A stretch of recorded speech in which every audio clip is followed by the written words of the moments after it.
Hey everybody. I wanted to say sorry to Hey Alex Wolff. She wouldn't share her name, but I wanted to say sorry because my phone, I guess, shut down or died. I thought I had battery, but I'm sorry because it shut down in the middle of our convo, and it was fun. But thank you for asking, and that was a fun convo. I'm gonna do one more person, and I would love if you could ask a Cat in the Moon related question, and I will answer anything. Once in a lifetime opportunity. So let's see. Let's see who is it going to be? This is going to be the last question for the Cat in the Moon, but please do not request this unless you have seen Cat in the Moon. I need to see the movie. I need somebody. NBB recaps. Let's see. Request NBB recaps. Come on, NBB recaps. Come on. Come on. It's available to stream now on Amazon Prime, like everywhere. And you can also go on and you can see it on iTunes and stuff, especially if you're in America. But it's out in the UK and fucking everywhere you can imagine, Antarctica, everywhere. And you can watch Cat in the Moon, and it'll be out. It's out now, everywhere. Sorry, it's been a long day of promotion of this thing, so I really, really hope you like it. Okay, let's see. I'm waiting for someone to... Oh, someone said I own the Blu-ray. Add me. That's forever. Janine, hey, request. I will do it. Just send in the thing. I'm not getting your video request. I'll send anybody who's seen it. And I don't see it, NBB. Okay, let's just see. I'm gonna review the request. Let's see. View request. It only lets me do one.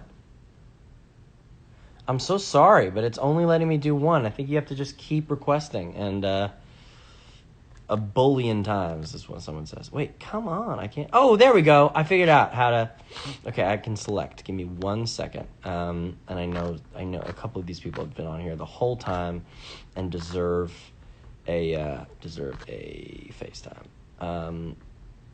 Okay, here we go. Come on. Come on. Here you go.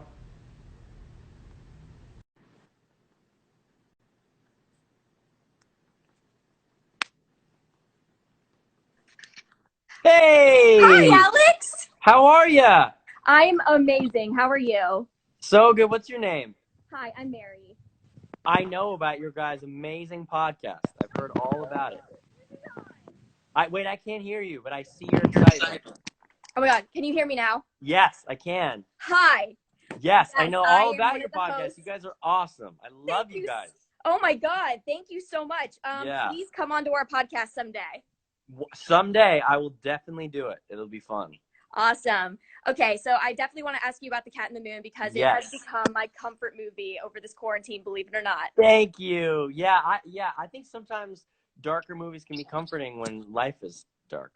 It feels like a friend. I agree. Yes. So okay. Well, my friend, my podcast co-host. Sorry, I'm so fucking nervous. Okay.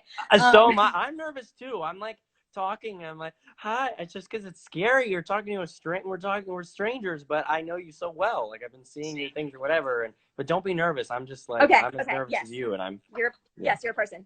So my podcast co-host not mentioned. Really. So she said that you had been writing since you were writing the script since you were 15-ish. Yeah. What started all of this for you? What triggered this inspiration for you? That's a really cool question. Really nice question. Wait, first, before I answer, I want to say thank you for devoting a lot of time to us and our whole thing, and not, it's just so cool to do that. I think it's a really good an example and an exercise in how empathetic you guys are, that you kind of have devoted yourself to someone else. And just quickly before I answer, I feel this way sometimes about a lot of dead people. Like I'm this excited, like Bergman. I really feel the same thing where I have this feeling in my stomach where I just really love them and whatever. And I have it all the time, with modern people too, and like Paul McCartney, and I just know that feeling. And all I will say is that it is so healthy, I think, to really, really love what someone else is doing, and to actively feel like a fan. Like I've been thinking about starting a film club myself of like just worshiping other people, because I just think it's like the coolest thing. Not saying worship whatever. I'm just saying like devoting time to someone else and really praising them. I just want you to know that that is like really appreciated, and we really love that. And I just like I just want you to know that, and that I think it's a really good use of time. I think it's like the coolest. It makes you such a patron of the arts. You know, it's so. Dude, thank great. you so much. That means the world to me, and I can speak on behalf of my podcast co-host, because like we're like in our 20s now, and we feel like really weird about it sometimes. Oh, but yeah. like, dude, I'm like literally like over here. I'm trying to flip the camera. I have like my NBB collection and shrine. I've got like, holy shit. I'm literally, and I shit you not, I'm getting married this year, and I don't know where this stuff is gonna go once like we move in together. You cannot get rid of it. I know. No, I'm never getting rid of it. Did you get engaged in quarantine? I did. I got engaged last May, and we're getting married this October. Congratulations. Thank you so much. You need to keep all that stuff. I'm going to check in on you in a year, and that shit better not be gone. No, it will not move. Look, I'm so dedicated that my fiance looks just like you, I swear. Oh my God, I want to see pictures. That is amazing. That is so great. Sorry, so you asked about the writing process. Where did the inspiration come from? Well, by the way, I would love for you to watch the Zoom we just did where we were, talked about Cat in the Moon, because we talk a lot about that, where the whole cat. Oh, you watched it. Did you watch it? Hello? Your sound is gone. It goes in and out. No. Oh, no, I hear you now. Am I good now? You said you did watch the Zoom with all of us? Yes. Oh, yep. I can't believe it's like I barely watched it. Like Skylar left in the middle. Like that's so amazing. I started writing when I was 15, and it was a time in my life where I wasn't really working, and I wasn't really, no one was really paying attention to me or my career or anything, and I was, in kind of it felt like I had a lot of emotions that were coming in, but I didn't know what to do with it, and I'd already been writing for a long time, just since I was like a little kid. I just wanted to write stuff, and they were terrible. But and the first draft of Cat in the Moon was unreadably bad. I have a draft actually in this room, but it's terrible. But I think the inspiration was that I just really wanted to write a story about friendship that I connected to. That was the first impetus to write. It was because I hadn't really seen a movie about teenage friendships that I connected to. I saw a lot of movies about relationships I connected to, and I saw a lot of movies about teenagers, but I never saw anything where I felt like the teenagers, the movies that I was seeing was a lot of like either the teenagers were like awful, like they were awful people and doing stuff. I was like, oh, they're terrible. Or they were like too cookie cutter and too clever, whatever. And I felt that I wanted them to be as nuanced as films about adults. And I felt that wasn't something I'd seen. But yeah, I think that was the main thing. And then I felt that I had a lot of energy to say about this thing, and I had a lot of stuff to say. And then I felt like my reasons for wanting to make it kept changing as it felt it was a lot to explain, a lot to explore my relationship with my dad, and explore my relationship to jazz, and explore my relationship to music and New York and all these things. And so it changed. And I think if you really love something, and you really are creating something, I think your reasons for why you love it should change over time. I think I eventually was out of high school, and I was like, well, I don't really connect as much to, as certain elements as when I wrote it when I was 15, but now I can see the characters for who they are. And I think it's nice to grow with, things. And so that's a long-winded way of answering it, but I felt it changed over time, my reasons for wanting to do it. But yeah, that's a great question. That's really cool. Yeah, I was the one who asked about on my personal account about like, hey, it's kind of interesting that Nick's dad is a jazz musician. I was like, and I was really excited about that. But this made my night and my life. My night and my life. It's so nice. Do you want to ask? You can ask anything you want. A couple more questions, whatever, and then I'll get off. You can be my last person, whatever you want. I don't mean to put you on the spot, but if there's anything you're just like, hey, why is why is the sky blue? Well, yeah, whatever you want. I'm here, so fuck it. Oh my God. This was not. Wow, I was not prepared. No, don't worry. Do you want to? You can think about it for 2 seconds. I'm here. I don't need to go anywhere. Okay, this is all right. Okay. All right. Okay, tell me, tell Yeah. me, what's your favorite episode of the Naked Brothers Band? Ooh, that's a good one. Uh, the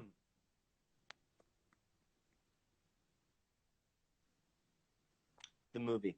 The movie. The movie's my favorite. The first. It's still my favorite. Then maybe Aw. Uncle Miles.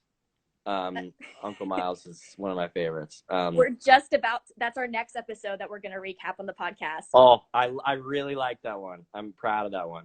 But my favorite is still the movie. Yeah.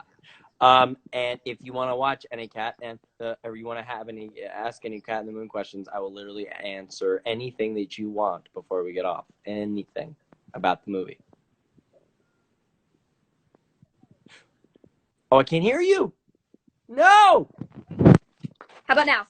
Yes, I can hear you. Okay, good. My internet's like really weird and spotty. Okay. So I wanted to ask about the last song that you hear in the film, like Oh, yeah. to Nina. I was wondering like what kind of made you choose that song? Because like I'm listening to it back and I was like, and like my interpretation of the song was somewhat like different than like the vibe of like I don't know, like it worked for the movie, but I'm listening to the Lyrics. song in full, and I was like, okay, interesting choice. Totally different. Know, I know the lyrics are about she's a lesbian and he's right, pretending to be her boyfriend. yes. Yeah. That's a good question. Okay, one quick thing about that song is that there are a bunch of samples in that song that ratting Jens Lekman out, he did not pay for. So we edited the whole last sequence to that song, and then we found out we couldn't use those samples or we were going to get sued. So we had him remake a bunch of stuff and had to like contact with him directly, and he like redid the instruments, whatever. And the most professional ears can't tell the difference. So that was an amazing thing we did, or that he did. He did a great job. I found that I know what you mean, and the first few verses are really about that and about the lesbian dynamic, and lyrically it didn't 100% match up, but that last verse has these really like echoing sad lines. Like there's one that goes, it says, mother, your father mails me all the time. I send back out of office email replies. And something about that, he says, Nina, I just wanted to check in because I think about you every second.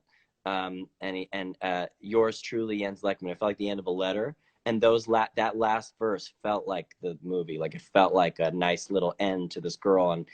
And also I try not to question too much why something works. And that was just the feeling of the movie. And me and Stefani, the actress playing Eliza, were listening to it in the car on the way there, and it just felt like the end of the movie. I just had the feeling, I think movies like The Graduate and stuff have music where the lyrics are not exactly lined up, but musically it really works, and just the tone of the lyrics work. And there's something really hollow and lonely about that last verse, and empty and kind of bare and sweet and nostalgic and sincere. And that just fit for me. It just really hit me here, and I didn't question that or intellectually try to think about it too much. But that's a really good question.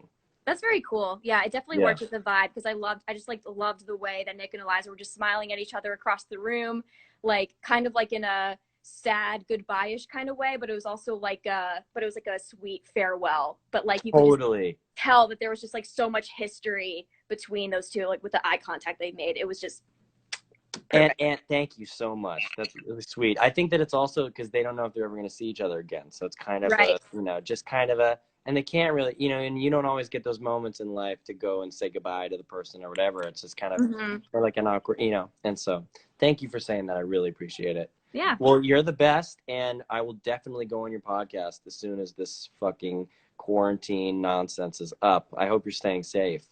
Yes, you too. You too. And just tell everybody to watch the movie, and whoever hasn't seen it to see it. I tell everyone with ears. Thank you. Someone just asked, and we can answer together. They asked if I'd release an extended version, and I fucking might. I mean, I have a very long version of the movie that maybe one day I'll release. That's just super long. There's a lot of extra footage. Yeah. All right. Well, thank you so much. You're the best. This was fun. Thank you. I'll talk to you soon. Bye. Thanks, bye.